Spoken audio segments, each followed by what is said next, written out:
चलो। हेलो बच्चों, नमस्कार। और आशा करता हूं कि आप सभी लोग बहुत अच्छे होंगे, स्वस्थ और मस्त होंगे। Very good afternoon, very good evening all of you. नमस्ते जी विपिन कुमार जी नमस्ते जी, और सभी को बहुत बहुत शुभाशीष। लव यू ऑल, अस्सलाम वालेकुम, सत श्री अकाल। चलिए सभी लोग आ जाइए, सभी का बहुत बहुत स्वागत है। ठीक है, आ जाओ भाई, सभी लोग आ जाओ।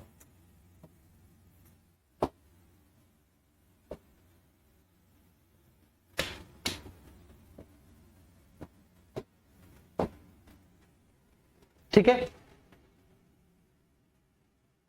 जी, आ गए भैया, आ गए आ गए। ठीक है, सभी लोग आप भी आ जाओ और उसके बाद फिर क्लास स्टार्ट करने चलते हैं। ठीक है, जबरदस्त तरीके से, बढ़िया तरीके से, है ना जी। आ जाओ सभी लोग।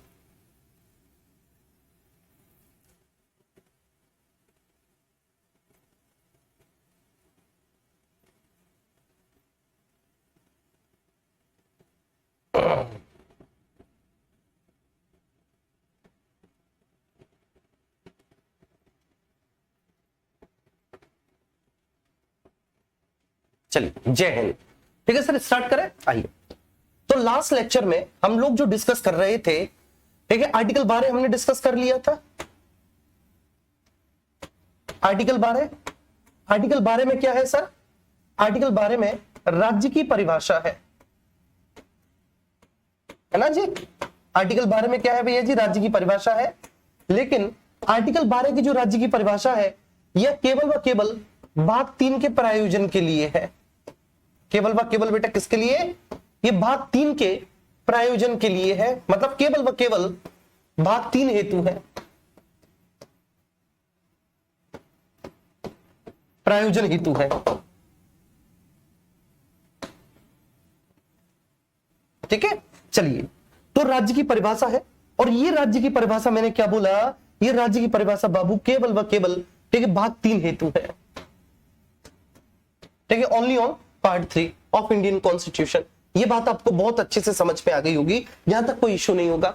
अब इस राज्य के अंतर्गत कौन कौन शामिल होगा, ठीक है, थोड़ा सा डिटेल चलते हैं और यहां पर ये देखते हैं कि भैया जी इस राज्य के अंतर्गत आखिर शामिल कौन कौन होगा। तो ये जो राज्य है, इस राज्य में भैया जी सबसे पहले भारत सरकार एवं संसद, ठीक है, भारत सरकार एवं संसद ये राज्य के अंतर्गत आते हैं, ये राज्य के अंतर्गत आते हैं। दूसरा, राज्यों की सरकारें, राज्यों की सरकारें, सरकारें एवं उनका विधानमंडल,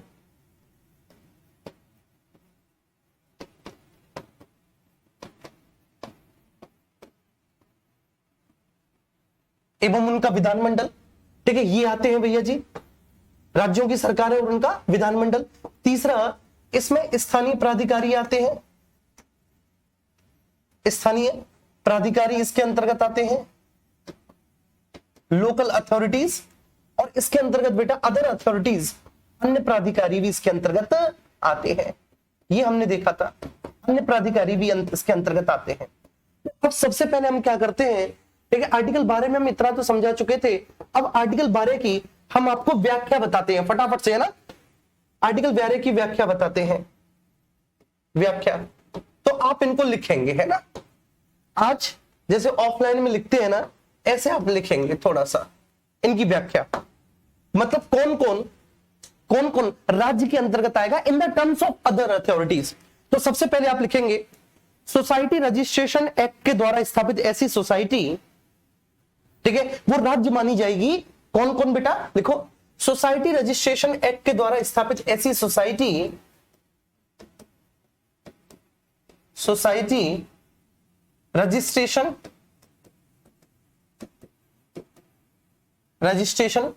एक्ट द्वारा स्थापित ऐसी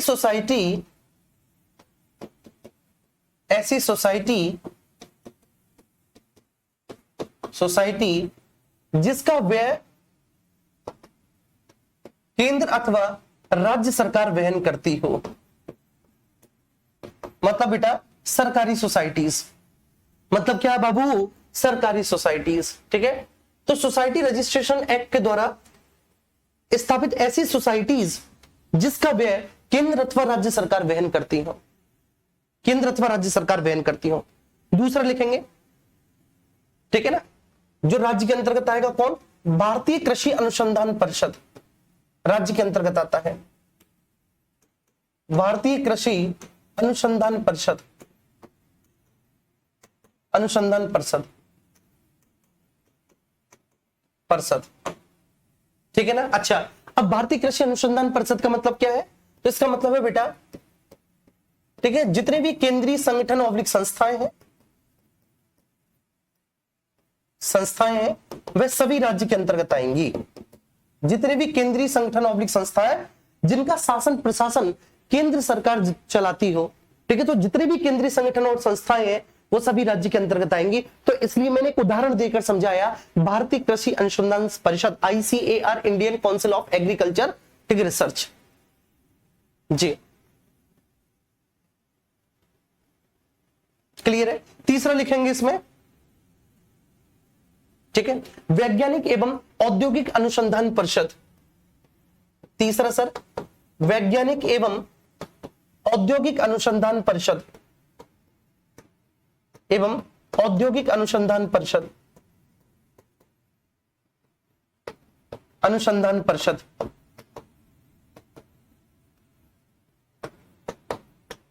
परिषद CSIR, ठीक है, वैज्ञानिक एवं औद्योगिक अनुसंधान परिषद, council of scientific and industrial research, council of scientific and industrial research, वैज्ञानिक एवं औद्योगिक अनुसंधान परिषद, ये भी राज्य के अंतर्गत आएगा। लिखिए नेक्स्ट आगे, IFC, इंडियन फूड कॉरपोरेशन, भारतीय खाद्य निगम, भारतीय खाद्य निगम। लिखो बच्चे, भारतीय खाद्य निगम राज्य के अंतर्गत आएगा। ठीक है सर, भारतीय खाद्य निगम।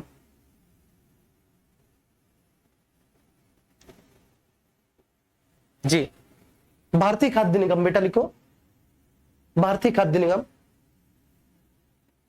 ठीक है, इसके बाद अगला लिखेंगे बेटा, ठीक है ना, भारतीय सांख्यिकी संस्थान, इंडियन स्टैटिस्टिकल इंस्टीट्यूट ISI, भारतीय सांख्यिकी संस्थान।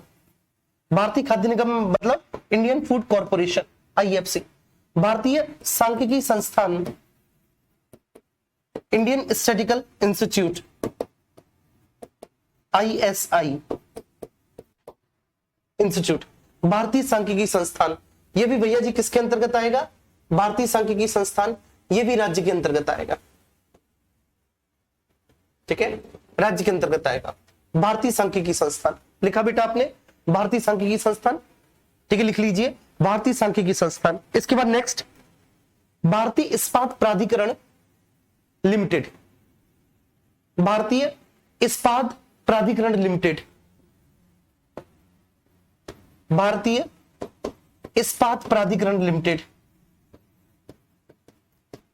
इस्पात प्राधिकरण लिमिटेड, प्राधिकरण लिमिटेड, लिमिटेड। ठीक है, जिसको आप सेल बोलते हैं, steel authority of India limited. ठीक है, तो ये भी भैया जी किसके अंतर्गत आएगा, राज्य के अंतर्गत आएगा। नेक्स्ट अगला, ठीक है, 7वां पॉइंट इसमें, राजस्थान विद्युत बोर्ड राज्य के अंतर्गत आता है बेटा। ये राजस्थान विद्युत बोर्ड, विद्युत बोर्ड ये राज्य के अंतर्गत आता है। ठीक है, 8वां ONGC, GC, oil and natural gas corporation. ठीक है, तेल और प्राकृतिक गैस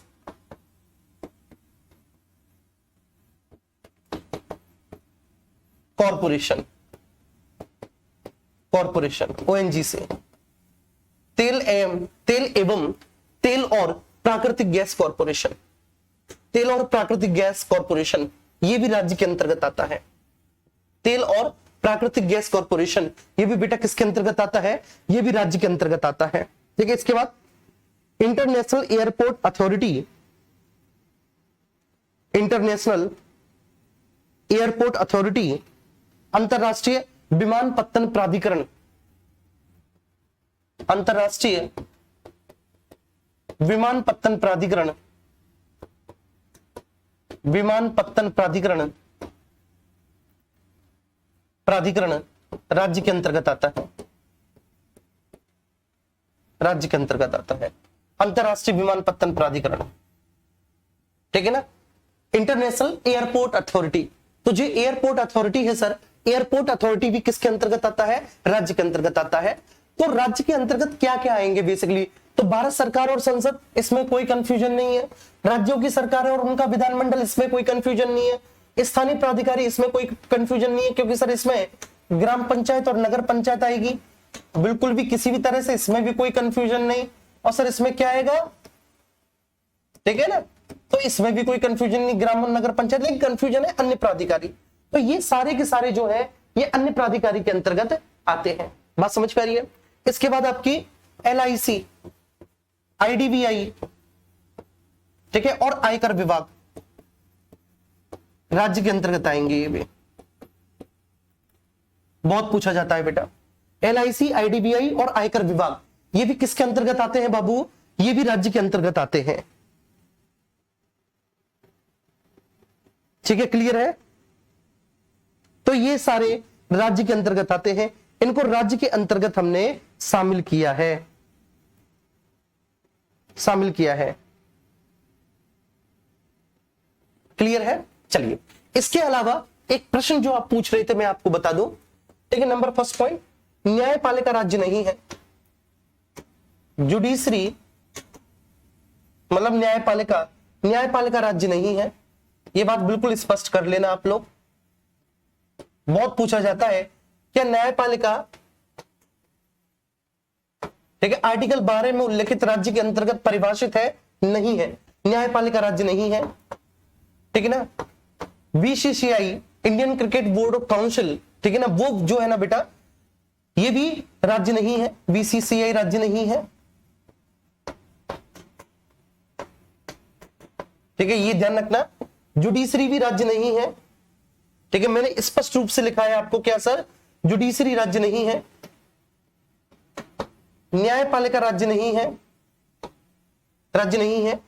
ठीक है, BCCI राज्य नहीं है, जुडिशरी राज्य नहीं है, NCERT ये राज्य नहीं है, राज्य नहीं है। जितनी भी प्राइवेट कंपनियां हैं ये भी राज्य नहीं होती बेटा, जितनी भी प्राइवेट कंपनीज हैं ये राज्य नहीं है, राज्य नहीं है, राज्य नहीं है। चलिए ठीक है। चलिए, तो कल के लेक्चर के बाद एक स्वाभाविक सा सवाल था कि सर किस किस को राज्य माना जाएगा, किस किस को नहीं। तो ये जो आपके एग्जाम में पूछे गए हैं ना, इनके बारे में पूछा गया है बहुत अच्छे से, तो मैंने बता दिया कौन कौन राज्य है। और स्पेशली आपको यह ध्यान रखना है कि जुडिशरी, BCCI, NCERT और प्राइवेट कंपनी एक्चुअली ये राज्य के अंतर्गत शामिल नहीं है, जो आर्टिकल 12 की व्याख्या में आता है। अब इसके बाद आर्टिकल 13, ठीक है, आर्टिकल 13 कर पढ़ चुके थे। ठीक है, सिंपल सा। अगर आपने कभी आर्टिकल 13 पढ़ा होगा तो इतना पढ़ा होगा आर्टिकल 13 कि सर अन्य विधियों से मौलिक अधिकारों की सुरक्षा की गारंटी, इतना ही तो पढ़ा होगा आपने। आर्टिकल 13 में क्या, अन्य विधियों से मौलिक अधिकारों की सुरक्षा की गारंटी है, मौलिक अधिकारों की सुरक्षा की गारंटी, अधिकारों की सुरक्षा की गारंटी।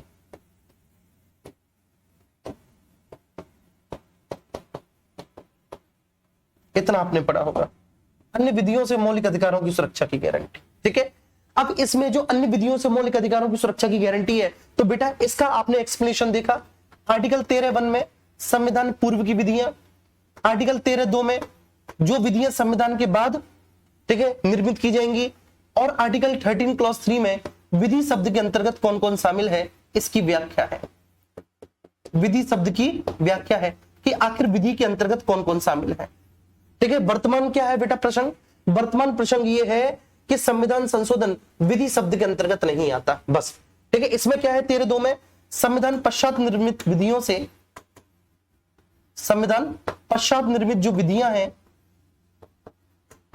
उनसे मौलिक अधिकारों की सुरक्षा, और इसमें क्या है भैया जी, संविधान पूर्व निर्मित विधियों से मौलिक अधिकारों की सुरक्षा, संविधान पूर्व निर्मित विधियों से मौलिक अधिकारों की सुरक्षा।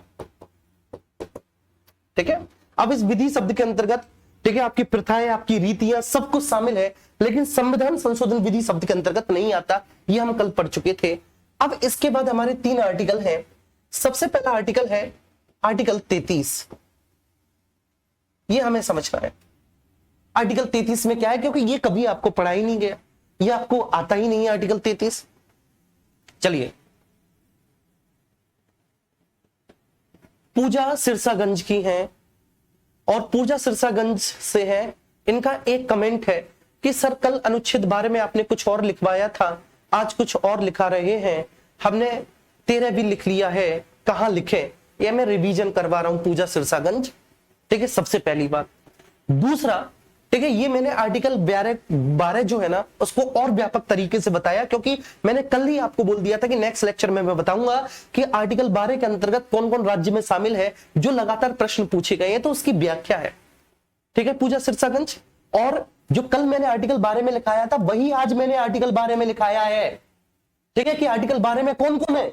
आर्टिकल 12 में भारत सरकार एवं, ठीक है, संसद है। आर्टिकल 12 में, आर्टिकल 12 में राज्यों की सरकार है एवं उनका विधानमंडल है।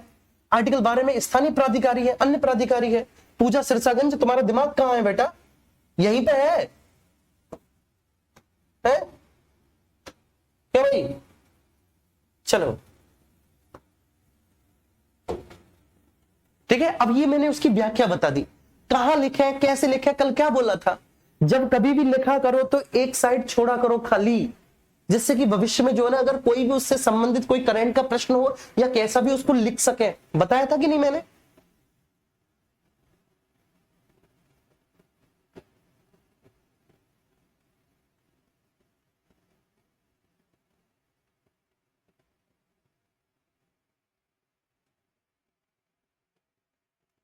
धीरेन्द्र, ठीक है, धीरेन्द्र बेटा, गुरुजी जब आपने आर्टिकल 12 बताया था पिछली क्लास में, साथ में विस्तार से बताया करो, नोट्स बनाने में मदद होगी। मेरे प्यारे बच्चे, पढ़ाने का एक तरीका होता है, एक सलीका होता है। बात समझ में आ रही है जी? ठीक है, ये बात क्लियर हो गई, यहां तक कोई इशू नहीं। अच्छा, इसके बाद सर ये मैंने आपको बता दिया बहुत अच्छे से कि जुडिशरी एक राज्य नहीं है, बीसीसीआई राज्य नहीं है, एनसीईआरटी भी राज्य नहीं है, और जो प्राइवेट कंपनियां हैं, मतलब निजी कंपनियां बेटा, वह भी राज्य नहीं है। ये बात आपको बहुत अच्छे से समझ में आ गई होगी। ठीक है, अब आर्टिकल 13 क्या है? अन्य विधियों से मौलिक अधिकारों की सुरक्षा की गारंटी। और एक बार मैंने आपको ये क्विक फॉर्म में, ठीक है, ये भी रिवीजन करवा दिया। ठीक है ना, अन्य विधियों से मौलिक अधिकारों की सुरक्षा कैसे की जाएगी। और वास्तव में हमारी न्यायपालिका को जो न्यायिक पुनरावलोकन का अधिकार मिला है वो आर्टिकल 13 से ही मिला है। ठीक है, तो ध्यान रखना, ये भी आप नोट में लिख सकते हैं साथ के साथ। क्या लिख सकते हैं सर नोट में? आप नोट में लिख सकते हैं बेटा कि न्यायपालिका को, हमारी न्यायपालिका को न्यायिक पुनरावलोकन का अधिकार, ठीक है, हट जाऊंगा साइड में बेटा, न्यायिक पुनरावलोकन का अधिकार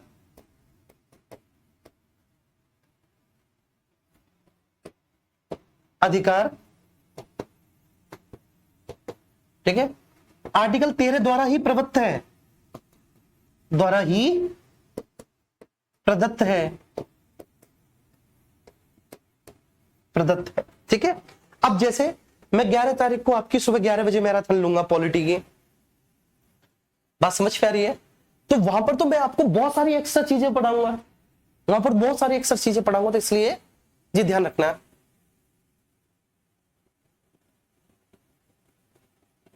जी बेटा, तुम लोग नोट्स बनाने पे इतना क्यों फोकस करते हो? ठीक है, क्या क्या फोकस करते हो नोट्स बनाने पे? है क्या नोट्स को तुम लोग क्या करोगे नोट्स का? ठीक है ना सर, नोट्स बनाने में दिक्कत ना हो सर, नोट्स बनाने में क्या करोगे नोट्स का तुम? अगर कोई चीज तुम्हारे समझ में नहीं आ रही, जब नोट्स के लिए किताब है मार्केट में जाओ ले आओ, एक से एक अच्छी किताब है। सब कुछ सिस्टमेटिक लिखा हुआ है, पढ़ लो उसे।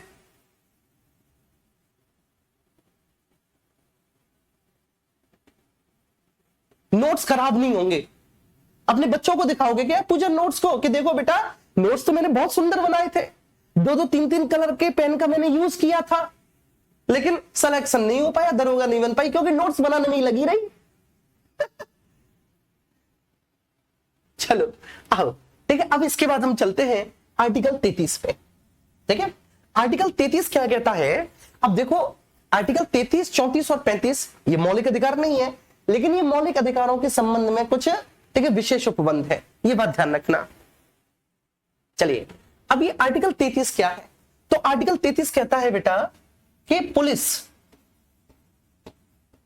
सुरक्षा बलों,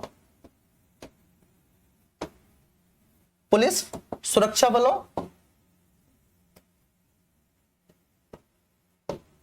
सुरक्षा बलों जो बेटा आपके आर्म फोर्सेस होते हैं, है ना, सुरक्षा बलों, पुलिस, और जो आसूचना संगठन होते हैं, आसूचना संगठन का मतलब है इंटेलिजेंस ब्यूरो, आसूचना संगठनों के कुछ मौलिक अधिकारों को, कुछ मौलिक अधिकारों को, बात समझ में आ रही है? देखो किस किस के मौलिक अधिकारों को, ठीक है, पुलिस, सुरक्षा बलों और आसूचना संगठनों। तो पुलिस, सुरक्षा बलों और आसूचना संगठनों के कुछ मौलिक अधिकारों को, कुछ मौलिक अधिकारों को, मौलिक अधिकारों को सीमित करने की संसद की शक्ति, संसद की शक्ति,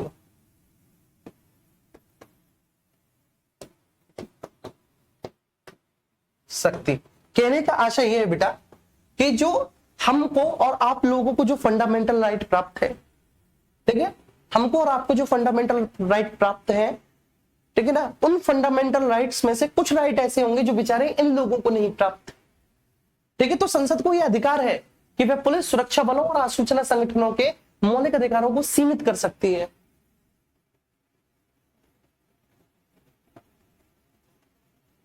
जी क्लियर है? ये बात समझ में आ रही है? जी ठीक है, ये बात क्लियर है। तो आर्टिकल 33 में क्या है? आर्टिकल 33 में बेटा पुलिस, सुरक्षा बलों, आसूचना संगठनों के कुछ ऐसे फंडामेंटल राइट्स हैं जिनको सीमित करने की संसद की शक्ति है, ठीक है। संसद इन कुछ मौलिक अधिकारों को क्या कर सकती है? सीमित कर सकती है। अब जैसे इन लोगों के कौन कौन से मौलिक अधिकार सीमित होते हैं, तो फॉर एग्जाम्पल हम ये बात समझते हैं। उदाहरण स्वरूप हम कुछ चीजें इनके बारे में समझते हैं, ठीक है। जैसे कि आपको पता है article 19 clause 1 sub clause C में, ठीक है, आपको मैं आगे पढ़ाऊंगा, इसमें संघ, संगम एवं सहकारी समिति बनाने का अधिकार है, सहकारी समिति बनाने का अधिकार है। Article 19 clause 1 sub clause C में बेटा क्या? संघ, संगम एवं सहकारी समिति बनाने का अधिकार है, बनाने का अधिकार है।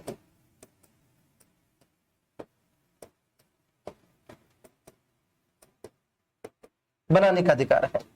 बात समझ में आ रही है? ये बात क्लियर हो रही है? अच्छा, अब यहां पर सबसे बड़ी बात है कि संघ, संघ का मतलब होता है बेटा यूनियन, ठीक है। आपने देखा होगा आमतौर पे न्यूज़पेपरों में आप पढ़ते होंगे कि रिक्शे वालों की यूनियन है ना, ठीक है। जो बस ड्राइवर होते हैं, ड्राइवरों ने की हड़ताल, ड्राइवरों की यूनियन है। डॉक्टर्स की यूनियन होती है, वकीलों की यूनियन होती है। आपने ऐसी बहुत सारी यूनियन देखी होंगी, इनकी एसोसिएशन देखी होंगी, इनकी यूनियन देखी होंगी, लेकिन आपने कभी, ठीक है, पुलिस वालों की कोई यूनियन नहीं देखी होगी। आपने arm forces, paramilitary forces, intelligence bureau के जो मेंबर्स होते हैं, ठीक है ना, उनकी कभी भी आपने कोई यूनियन नहीं देखी होगी। ऐसा नहीं होगा कि कभी भैया पुलिस वालों की भी कोई यूनियन हो, कोई आर्म फोर्सेस वालों की, आर्मी वालों की, नेवी वालों की, इनकी भी कोई यूनियन हो, इनकी कोई यूनियन नहीं होती। तो बेसिकली इनको एक मौलिक अधिकार से वंचित किया गया है, वो क्या? कि ये भैया यूनियन नहीं बना सकते। क्लियर है? ये यूनियन नहीं बना सकते, इनको यूनियन बनाने का अधिकार नहीं। क्यों नहीं है? क्योंकि आमतौर पर यूनियन वगैरह बना के लोग क्या करते हैं, अपने अधिकारों की मांग करने के लिए कई बार हड़ताल पे चले जाते हैं। तो अगर मान के चलिए कि पुलिस वालों को ऐसा खाना मिल रहा है जो बहुत रद्दी है, आपने ऐसे आमतौर पे देखे होंगे हमारे फौजी भाइयों को ऐसा खाना मिल रहा है जो बड़ा बेकार किस्म का खाना है, बड़ा रद्दी किस्म का खाना है, और वो उस खाने को लेकर हड़ताल पे चले जाए कि भैया हम सब लोग हड़ताल पे जा रहे हैं, हम ये खाना नहीं खाएंगे। और हड़ताल पे कब जा सकते? जब उनका यूनियन बना हो। यूनियन का मतलब एकता ही होती है। वो हड़ताल पे चले गए। मान के चलिए कि एक दिन के लिए सारे शहर की पुलिस हड़ताल पे चली गई, तो जो अपराधी होंगे वो क्या सोचेंगे कि भाई आज तो हमारी चांदी चांदी है, ठीक है, सारी पुलिस हड़ताल पे चली गई है, ठीक है, थाने पूरी तरह से खाली पड़े हैं, पुलिस गश्त पे नहीं है, पेट्रोलिंग नहीं कर रही, ठीक है, आराम से मजे से चोरी करते हैं, हत्या करते हैं, लूट करते हैं, डकैती करते हैं, जो मन में आए वो करते हैं। ऐसे हमारे फौजी भाई हड़ताल पे चले गए। अगर मान के चलिए कि उनको, ठीक है, ऐसे यूनियन बनाने का अधिकार होता और वे किसी भी कारणवश हड़ताल पे चले जाते, तो पाकिस्तान क्या समझता? पाकिस्तान समझता कि चलो ठीक है, कम से कम नहीं तो स्वतंत्रता प्राप्ति के बाद 1947 के बाद अब एक ऐसा मौका आया कि जब भारत में घुसपैठ करके जीत सकते हैं किसी भी क्षेत्र को। क्यों? क्योंकि भारतीय आर्मी हड़ताल पे चली गई है। तो ऐसा नहीं हो सकता ना। तो इसलिए ये, ठीक है, स्पेशली आर्टिकल 33 हमने लिखा है कि भाई पुलिस, सुरक्षा बल और आसूचना संगठन के कुछ मौलिक अधिकारों को सीमित करने की संसद की शक्ति है। तो संसद इनके कुछ मौलिक अधिकारों को सीमित कर सकती है। जी ठीक है, ये बात क्लियर है भैया जी? यहां तक समझ में आ रहा है? ठीक है, हाँ समझना तो पड़ेगा बच्चे, क्योंकि पहली बार समझ रहे हो, ठीक है ना। आर्टिकल 34। अब एक बच्चा कह रहा था कि सर आर्टिकल 14, 15, 16, 17, 18, 19, 20, 21, 22 कहां गए जो 33 पे आ गए? बेटा ये मौलिक अधिकार थोड़ी नहीं है, ठीक है। आपको पता है कि मौलिक अधिकारों के जो 6 वर्ग हैं, वो 6 वर्ग तो हमें स्पेशली एक एक वर्ग को एक्सप्लेनेशन के साथ पढ़ाना है। ये कुछ विशेष उपबंध है मौलिक अधिकारों के संबंध में, तो इन विशेष उपबंधों में हमने कल वाले पढ़ा दिए। आर्टिकल 12 की भी व्याख्या कर दी बहुत अच्छे से, ठीक है। आर्टिकल 13 को भी हमने एक्सप्लेन कर दिया, ठीक है, एक बार की, चलो ठीक है, आप लोगों का रिवीजन भी हो जाए। बात समझ में आ रही है ना? तो 13 का भी कर दिया। अब इसके बाद हम आ गए आर्टिकल 33 पे। आर्टिकल 33 भी आपको बहुत अच्छे से समझ में आ गया होगा। अब आर्टिकल 34 क्या बोलता है? आर्टिकल 34 पे आइए। 34 कहता है कि जब मार्शल लॉ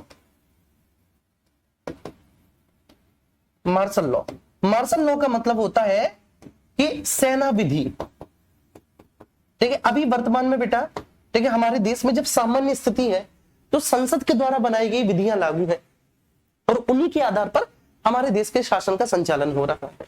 अभी वर्तमान में अगर ऐसी स्थिति उत्पन्न हो जाए कि संसद के द्वारा बनाई गई विधियों के आधार पर शासन चलाना बड़ा टफ हो जाए, ठीक है, या फिर संसद के द्वारा बनाई गई विधियां सक्षम ही नहीं है देश का शासन चलाने में, या फिर हमारी राष्ट्र सुरक्षा के प्रति कोई बहुत बड़ा खतरा उत्पन्न हो जाए, तो ऐसी स्थिति में मार्शल लॉ लागू हो जाता है, सेना विधि। और जब सेना विधि लागू होगी तो सेना विधि लागू होने की स्थिति में संसद कुछ मौलिक अधिकारों का उल्लंघन या कुछ मौलिक अधिकारों का निलंबन कर सकती है। तो जब सेना विधि लागू हो, जब मार्शल लॉ लागू हो, तो नागरिकों से उनके कुछ मौलिक अधिकारों को वापस लिया जा सकता है, छीना जा सकता है, जो कि हमारे देश के हित में होता है, राष्ट्र हित में होता है। क्लियर? तो सेना विधि लागू होने की स्थिति में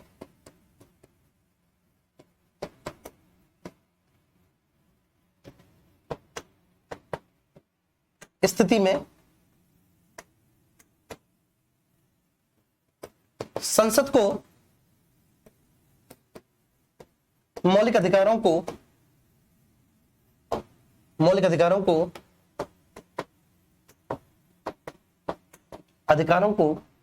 निलंबित एवं सीमित करने की शक्ति प्राप्त है। निलंबित एवं सीमित करने की शक्ति प्राप्त है। करने की शक्ति प्राप्त है।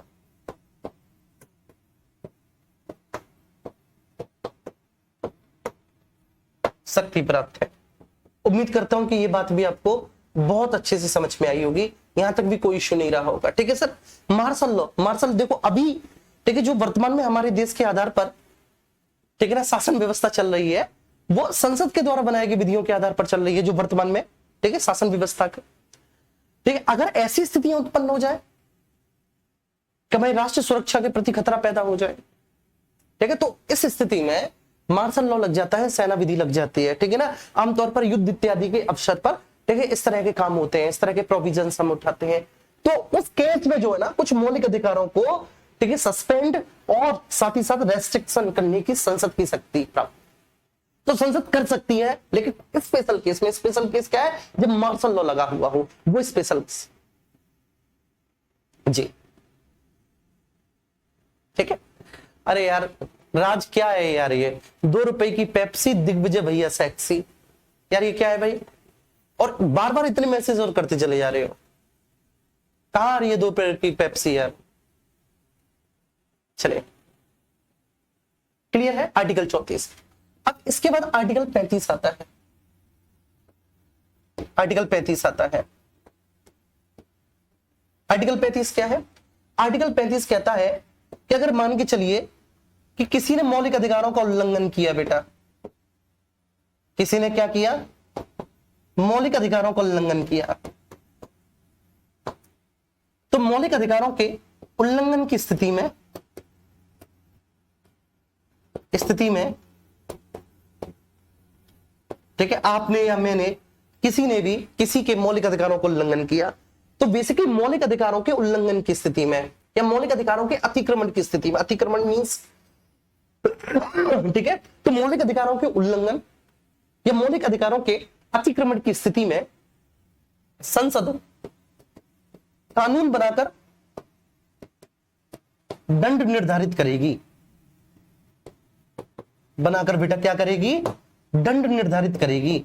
इसकी शक्ति संसद को प्राप्त है, निर्धारित करेगी, इसकी शक्ति संसद को प्राप्त है। ठीक है। अब सवाल ये उठता है कि सर ये वाले जो आर्टिकल लिखवा तो दिए, लिखवाने भी जरूरी है, ठीक है, लेकिन हमें समझने भी है ना, हमें समझने भी है। चलिए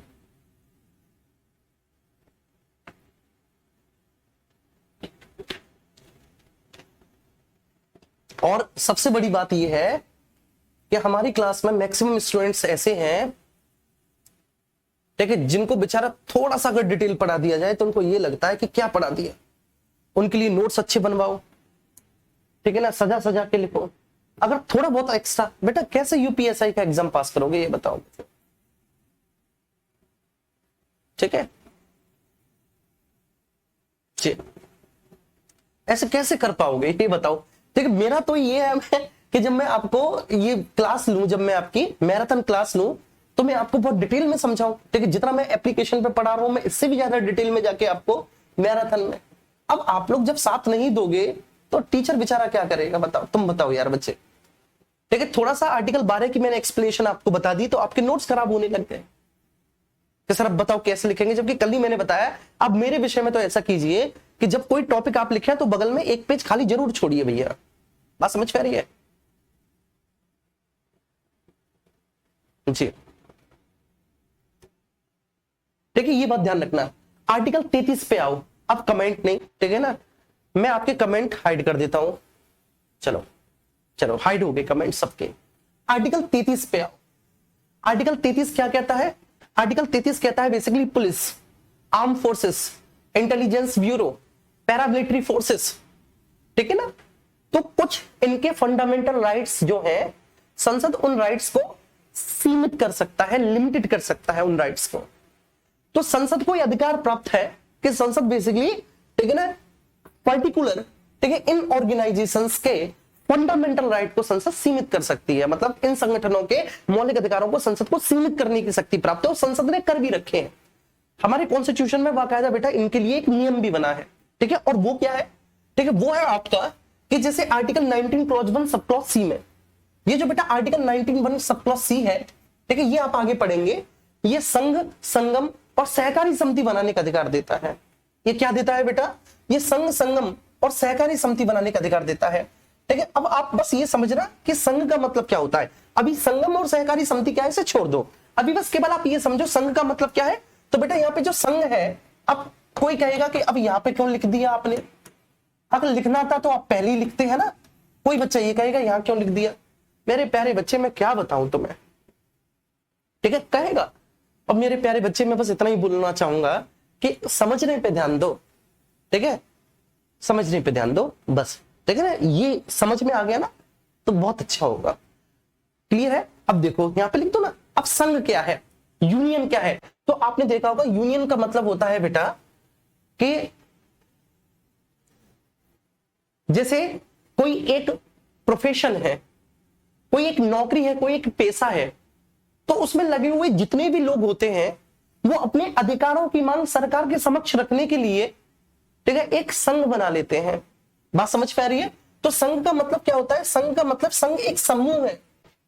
संघ एक क्या है बेटा? ठीक है, इट्स अ यूनियन। ठीक है, ये एक समूह होता है।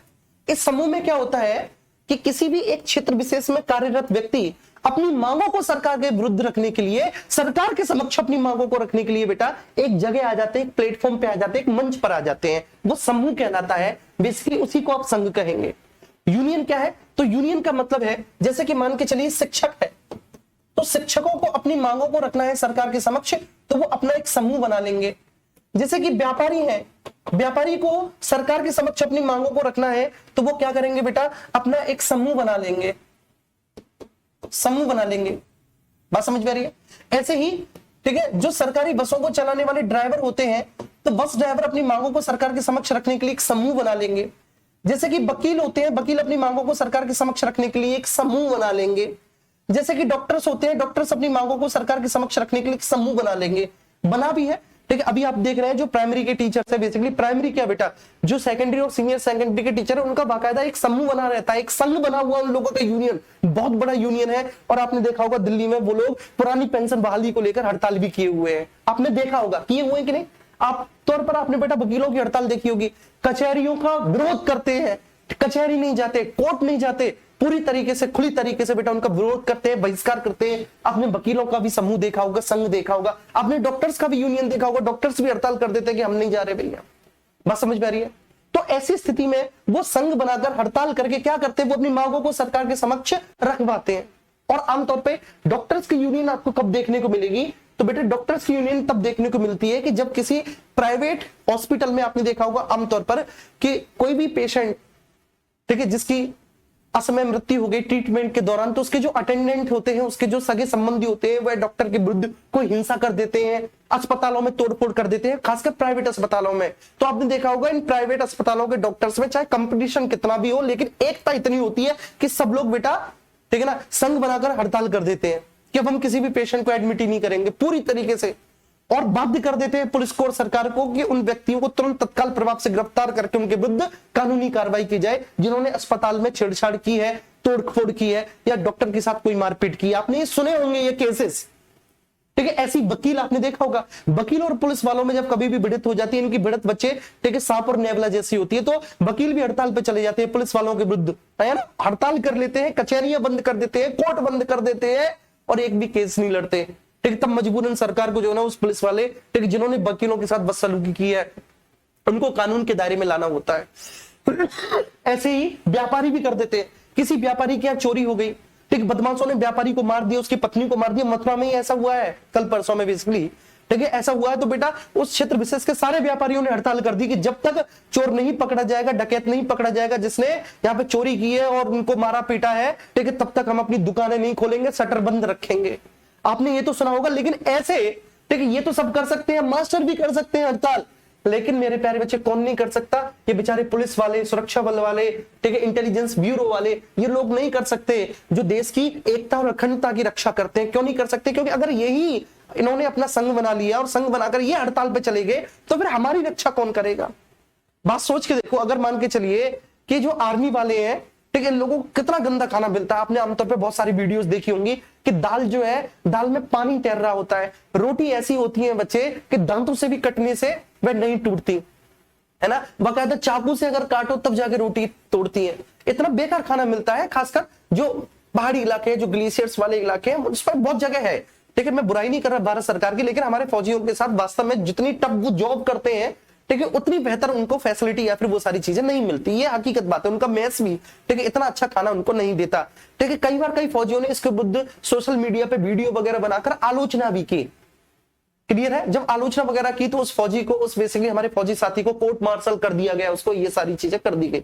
अगर मान के चलो कि इन लोगों को यूनियन बनाने का अधिकार होता और ये यूनियन बनाते कि इनको जो खाना मिल रहा है या इनको जो वेतन मिल रहा है वो बहुत कम मिल रहा है, तो इसके विरुद्ध अगर ये यूनियन बना लेते और यूनियन बना के हड़ताल पे चले जाते और ये अपनी सीमाओं पर, अपनी चौकियों पे तैनात ना होकर कहीं एक जगह जंतर मंतर वगैरह पे बैठ के हड़ताल कर रहे होते, तो तुम सोच के देखो कि जो नल्ला पाकिस्तान है कितना खुश हो जाता। उसे ये लगता कि चलो एक ऐसा मौका तो आया कि जब हम भारत में घुसकर घुसपैठ कर सकते हैं, हम जीत भी सकते हैं कुछ क्षेत्रों को। क्यों? क्योंकि भारतीय फौजी तो हड़ताल पे चले गए।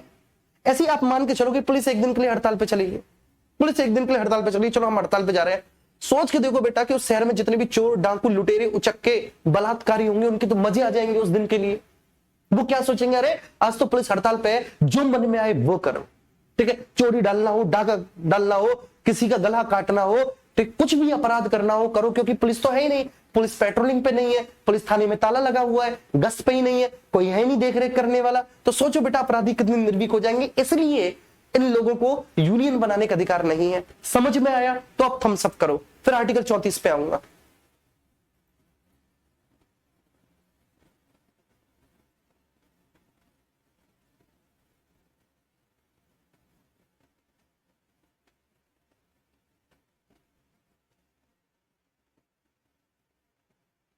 नहीं, मैं एक एग्जांपल दे रहा हूं बेटा, ठीक है। चलिए,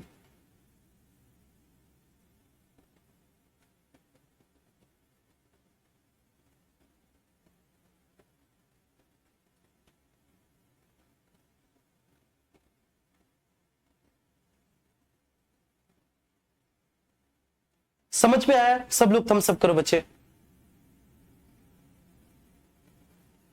आज सूचना संगठन बेटा इंटेलिजेंस ब्यूरो, मैंने बोला ना, इंटेलिजेंस ब्यूरो।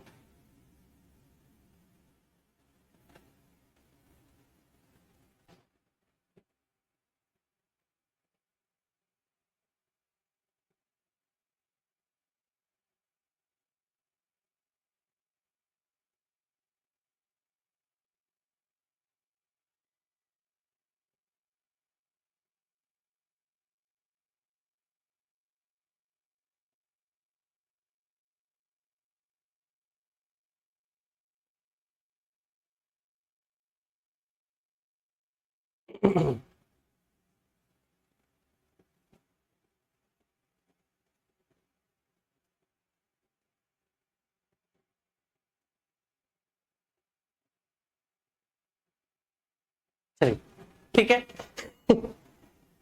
बहुत अच्छे, ठीक है। आइए इसके बाद आर्टिकल 34 पे चलते हैं ना।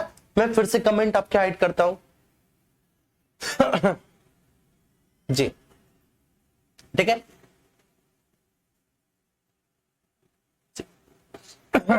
आर्टिकल 34, आर्टिकल 34 में मार्शल लॉ। बहुत सारे बच्चे ये पूछ रहे थे सर मार्शल लॉ क्या होता है। ठीक है, मार्शल लॉ का मतलब ये होता है कि अभी हमारे यहाँ, ठीक है, हमारे पूरे भारत के राज्य क्षेत्र में जो भी शासन व्यवस्था का संचालन हो रहा है वो संसद के द्वारा बनाई गई विधियों के आधार पर, ठीक है ना। दूसरा, संविधान के द्वारा प्रदत्त, ठीक है, जो शासन व्यवस्था है उसके आधार पर, और राज्यों के विधानमंडल के द्वारा जो बनाई गई विधियां हैं, ठीक है, उन्हीं के आधार पर हो रहा है। तो वर्तमान में हमारे यहाँ जो भी शासन व्यवस्था का संचालन हो रहा है, शासन के जो तीनों अंग है वर्तमान में, विधायिका, कार्यपालिका, न्यायपालिका, तीनों के तीनों शासन के अंग संसद के द्वारा, राज्यों के विधानमंडल के द्वारा और संविधान में जो व्यवस्था है, ठीक है, उसी के आधार पर संचालित हो रहे हैं।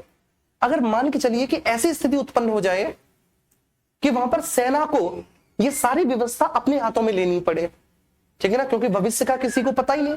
और ऐसी स्थिति कब उत्पन्न हो सकती है? ऐसी स्थिति तब उत्पन्न हो सकती है जब हमारे देश के विरुद्ध, ठीक है, कोई बाह्य सुरक्षा का प्रश्न खड़ा हो जाए, कोई बाह्य आक्रमण हो जाए, या फिर मान के चलिए कि हमारे देश पर, ठीक है, चारों तरफ से सशस्त्र विद्रोह हो जाए। तो ऐसी स्थिति में जो है ना, राज्यों के विधानमंडल जो अपने,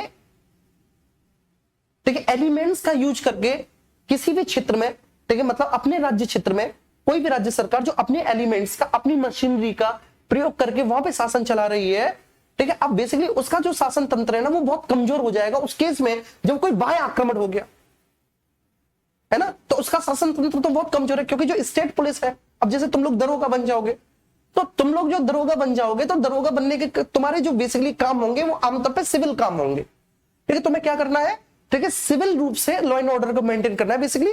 ठीक है, लेकिन तुम इतने ज्यादा सक्षम थोड़ी नहीं होगे कि अगर कोई बाह्य आक्रमण हो गया तो तुम लोग जो है ना, जो ठीक है ना, ऑटोमेटिक जो मशीन गन्स होती है, क्योंकि या फिर उन सब का तुम्हें रॉकेट लॉन्चिंग का या फिर जो ना इन सब का तुम्हें कोई प्रशिक्षण तो नहीं दिया जाएगा ना। भाई तुम्हें क्या दिया जाएगा, ज्यादा से ज्यादा एक तुम्हें पिस्टल दी जाएगी क्या, ठीक है भैया, अगर कोई तुम्हारे विरुद्ध कोई हमला करे या किस तरह से अपनी आत्मरक्षा के लिए गोली चला देना, या अपराधी को पकड़ना हो, अपराधी काउंटर फायरिंग कर रही हो तब मुश्किल से गोली चला देना, आमतौर पर तो तुम गोली नहीं चला पाओगे। ठीक है, लेकिन अगर ऐसी स्थिति में जब कोई बाह्य आक्रमण हो गया, 4-6 देशों ने मिलकर हमारे ऊपर आक्रमण कर दिया है, तो जो हमारी उत्तर प्रदेश की सिविल पुलिस है बेचारी, जिसके हथियारों में जंग लग चुकी है, वो तो इतनी सक्षम है नहीं, ना उसे उस तरह की ट्रेनिंग दी गई कि भाई आपको रॉकेट लॉन्चिंग चलाने हो, आपके ऑटोमेटिक गन्स चलानी हो, ठीक है, हैवी जो मशीन्स होती है बेसिकली, ठीक है, वो सब तो आपको नहीं पता। तो आप क्या करोगे, आप चुपचाप एज अ नागरिक जो है ना भैया अपने घर में बैठ जाओगे, क्योंकि फिर ठीक है आपसे आपका वो वाला जो अधिकार है ना वो छीन लिया जाएगा, छीन कर लिया जाएगा, आप सक्षम ही नहीं है। क्लियर है? तो जो नॉर्मली जो पुलिस होगी या फिर जो नॉर्मली शासन प्रशासन होगा, ठीक है, वो सक्षम ही नहीं हो पाएगा। उस समय सेना अपने हाथ में संपूर्ण देश का शासन ले लेगी। ठीक है, सेना अब अपने हिसाब से चीजों को मैनेज करेगी कि कहां पर सेना को अपनी ठीक है पोस्ट बनानी है, कहां पर किस तरह से होने वाले बाह्य आक्रमण को रोकना है, ठीक किस तरह से, इस तरह से वो पूरा मैनेजमेंट सेना करेगी। और जब सेना मैनेजमेंट कर रही होगी तो वहां पर जो व्यक्तियों के कुछ मौलिक अधिकार हैं उनको संसद बेटा निलंबित भी कर सकती है और सीमित भी कर सकती है। बात समझ में आ रही? अब मान के चलिए कि मार्शल लॉ लगा हुआ है, ठीक है, और कोई व्यक्ति कहे कि मुझे तो अभिव्यक्ति की स्वतंत्रता प्राप्त है, माइक लेके खड़ा हो जाए कि ये मार्शल लॉ क्यों लगा हुआ है, हम चाहते हैं आजादी, हम चाहते हैं आजादी, हमें नहीं चाहिए ये सैनिक शासन, ठीक है, हमें तो वही अपनी पुरानी सरकार चाहिए, खट्टर जी वाली, योगी वाली, या फिर ठीक है ना ममता बनर्जी वाली, हमें तो वही पुलिस चाहिए, ठीक है, जिसको हम आराम से घूस दे सके, ठीक है, जिसके साथ बैठ के अपनी ताश खेल सके। ठीक है, आमतौर पर मैं जनरल बात बता रहा हूँ, पुलिस वालों की स्थिति ऐसी है। ठीक है, आप ही जाके बेटा सिस्टम को सुधारोगे, नहीं तो स्थिति इतनी खराब है, इतनी कि मैं बस क्या बताऊं। ठीक, कुल मिलाकर लेकिन आप लोग जब संभालोगे इस चीज को तो वो बेहतर भी होगी। ठीक है, तो बड़ी खराब है, घूसखोरी ये सब तो है ही है, तो हमें तो वही चाहिए, हमें पुरानी व्यवस्था चाहिए। ये नई व्यवस्था हमारे ऊपर क्यों थोप दी गई, तो उससे कहेंगे कि बेटा तू अपना मुंह शांत रख। क्यों? क्योंकि तेरा ये जो मौलिक अधिकार है ना, ये तेरा मौलिक अधिकार सस्पेंड है।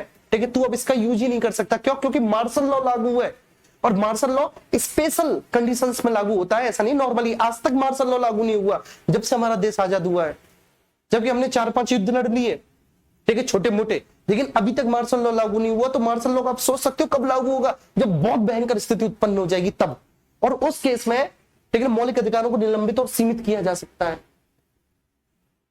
ये आपको समझ में आया? समझ में आया तो एक बार थम्स अप कर दो। बताओ, इतना समझाने की जरूरत पड़ती है तुम लोगों को यार?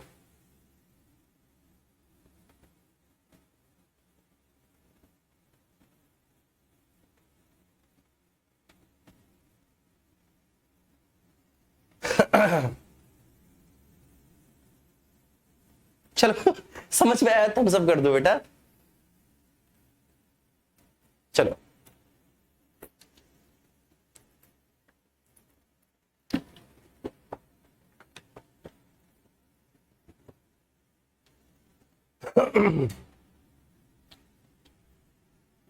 अरे खूब घूस चल रहा है बेटा योगी राज में, खूब घूस चल रहा है। ठीक है ना, एक नॉर्मली किसान जो है ना तहसील में अपना छोटा सा काम करवाने जाता है ना, तुम देखो बेटा खूब घूसखोरी चल रही है। ठीक है ना, सरकार कोई भी हो, सरकार आती है सरकार जाती है, घूसखोरी नहीं रुकती, क्योंकि इतना गहरा सिस्टम है इस घूसखोरी का कि कोई रोक भी नहीं सकता।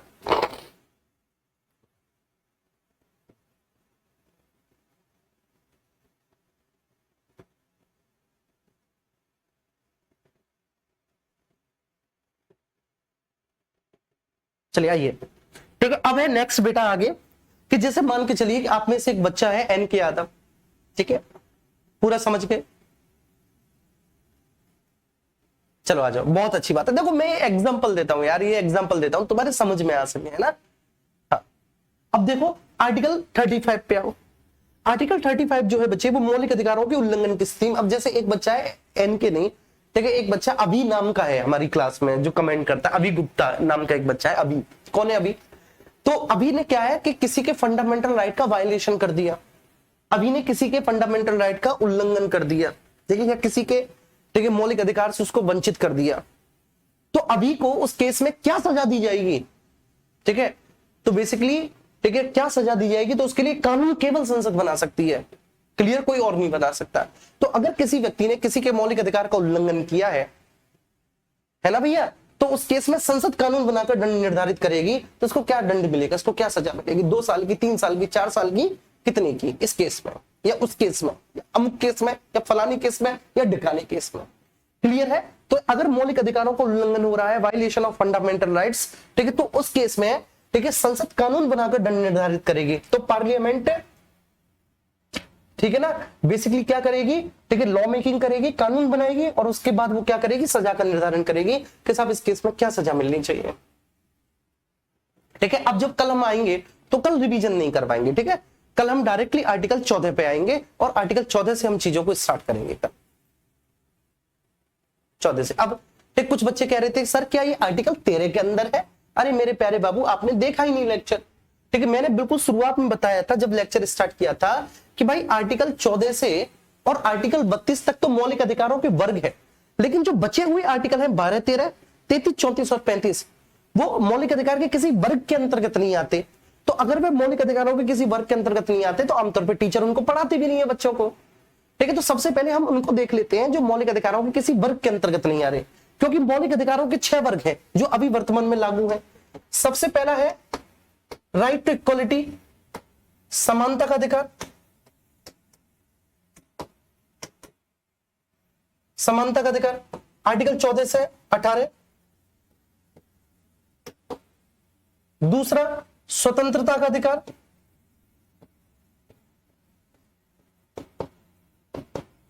आर्टिकल 19 से 22। ठीक है, शोषण के विरुद्ध अधिकार,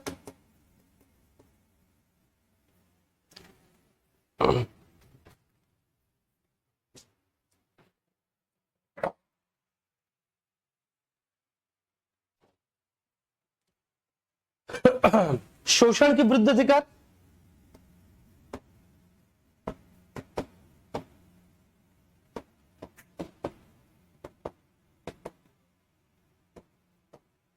आर्टिकल 23 से 24 धार्मिक स्वतंत्रता का अधिकार,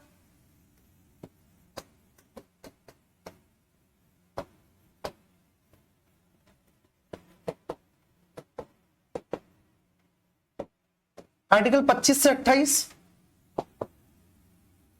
शिक्षा और संस्कृति संबंधी अधिकार,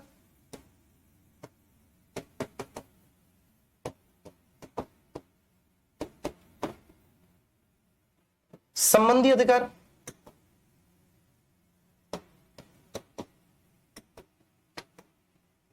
अधिकार, ठीक है, 29 से 30 और संवैधानिक उपचारों का अधिकार,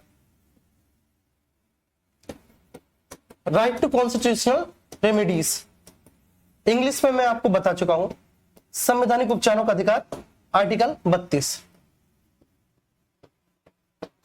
अब सवाल यह है कि सर अगर आप इसे देखें तो ये 14 से लेके 32 तक ही तो है, ये कहां से कहां तक है सर, ये 14 से लेके 32 तक है। आप इन्हें देखिए, ये 14 से लेके 32 तक है, ठीक है, लेकिन जो बचे हुए हैं, जबकि भारतीय संविधान का भाग 3 तो 12 से लेके 35 तक है।